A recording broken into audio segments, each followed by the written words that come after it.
음주하다가 교통사고 낸 거는 범죄행위죠. 출퇴근지해 중에 범죄행위가 있었다고 하더라도 라는 거를 밝혀내신다면 산재 인정의 길이 열릴 수도 있습니다.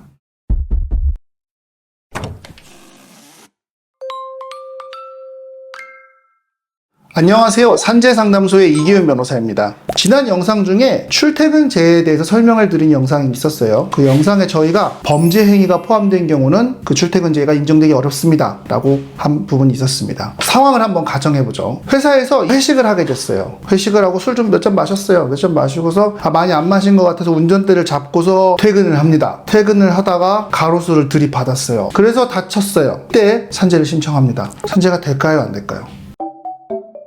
구체적으로 말씀을 드리면은 산업재해보상보험법 제37조에 보면은 근로자의 범죄 행위가 원인이 되어 발생한 부상, 질병, 장애 또는 사망은 업무상 재해로 보지 않는다라는 부분이 있는 거예요. 그럼 아까 사례를 돌아가 볼까요? 음주하다가 교통사고 낸 거는 범죄 행위죠. 원칙은 인정이 어렵습니다. 범죄 행위가 오로지 또는 주로 작용하여서 산재 사고를 발생했다라면은 산재 인정이 어렵습니다. 하지만 예외가 있을 수 있어요. 어떤 경우에 인정이 되느냐? 범죄 행위가 있지만 이 행위 자체는 산재 사고에 커다란 영향을 미친 것이 아니다 라고 하면 인정이 가능하기도 해요. 대표적인 사례인 두 가지를 한번 말씀을 드릴 텐데요. 하나는 음주운전이고 하나는 무면허입니다. 먼저 음주운전 같은 경우에는 회식을 하시고 술을 드셨는데 혈중 알코올 농도가 0.03%입니다. 그리고 운전하시다가 불기운 때문에 확 사고 났어요. 이런 경우에는 산재 인정이 안 됩니다. 술 때문에 그랬잖아요. 술 때문에 사고 났잖아요. 그런데 회식을 했어요. 술 좀 드셨어요. 혈중 알코올 농도가 역시 똑같이 0.03%예요. 그래서 운전을 하는데 갑자기 폭우가 내려서 도로가 유실됐어요. 그래서 사고 났어요. 이건 산재 인정될 수가 있어요. 왜냐? 술 때문에 지금 사고 난 거예요? 아니잖아요. 도로가 다 유실돼 버렸잖아요. 이거는 뭐 술이랑 관계없이 누구라도 사고가 날 수 있는 상황이 높았잖아요. 이런 경우는 인정될 수 있습니다.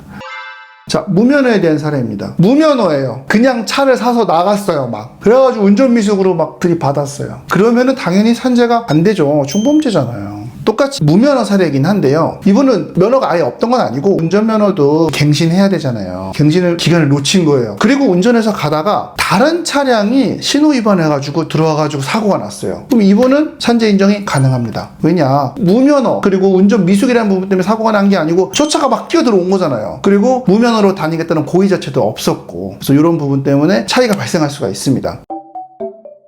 이처럼 범죄 행위가 있는 출퇴근재해라고 하더라도 그 범죄 행위가 이 사건 사고의 주된 요인이었는지 여부에 따라서 산재 인정 여부가 달라질 수가 있습니다. 결국은 뭐냐면은 사안을 어떻게 보느냐가 중요한 거예요. 출퇴근재해 중에 범죄 행위가 있었다고 하더라도 그걸 어떻게 평가하느냐, 산재 승인에 대해서 큰 영향을 미치는 겁니다. 전문가의 조력을 받으셔서 이게 사실은 주된 게 아니었다라는 것을 밝혀내신다면은 산재 인정의 길이 열릴 수도 있습니다. 지금까지 산재상담소의 이기훈 변호사였습니다.